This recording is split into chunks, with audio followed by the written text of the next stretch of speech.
This is the game that's hyped me up the most. By far, this game is the game that I'm going to play the crap out of when it comes out.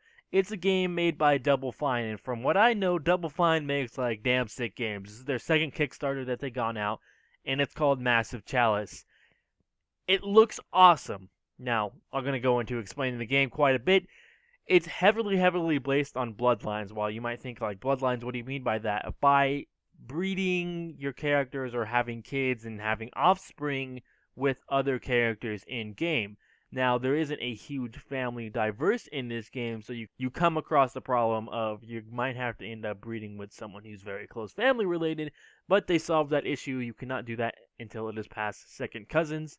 But regardless of that, it's a very interesting game as you can get all kinds of traits in your character. Like if your character is nearsighted, you don't have a wider scope of range. If your character is farsighted, you obviously have a farther range. If your character is optimistic, they have a higher chance to hit enemies. If your character is a lone wolf, they are better fighter alone, which is just a large variety of things that are crazy. I can imagine already making like the best bloodline per se, breeding your characters so many times in so many different people who have the best genetics to make a super guy.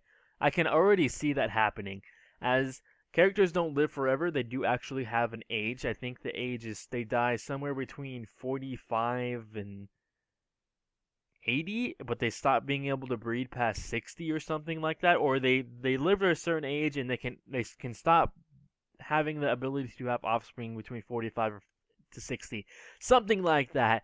They brought a lot of like real life elements into that, which I think is really interesting, and I am very excited for what this is going to bring. Oh, my bad. It's 45 to 75 is the typical lifespan, and you can stop having characters to reproducing after 60, as your swimmers aren't doing as well, and your capsule pods are broken. So it's pretty interesting. I am definitely like this is the game I'm most hyped up about, like by far. This game is blowing my mind away. I can see so many different things you'd be able to go through this game, especially that it's a Double Fine game.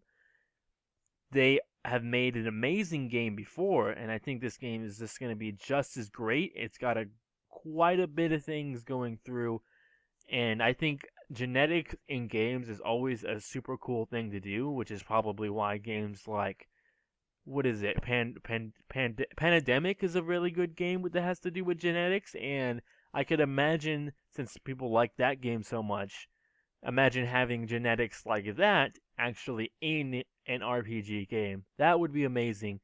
This is the last game I'm going to be covering for PAX, and it's honestly my most favorite game I'm looking forward to, and probably going to be the #1 game I am keeping up in contact with because it looks damn awesome, and I really want it, like right now. I'm not even kidding. If it could pop it in my computer right now and download it, I definitely would be. Anyways, thank you guys for sticking around with all the PAX coverage I've done. I know I have missed a few things.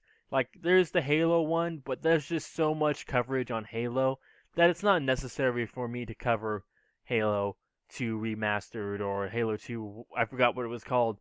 And there's a couple other things out there that didn't really interest me, but this has been everything that's interested me so far in PAX Prime 2014. I'll see you guys next time whenever there's another PAX and games I have to look at or record or get news on. But other than that, I'm going to be going back to what I do on my channel and have some fun. See you guys then.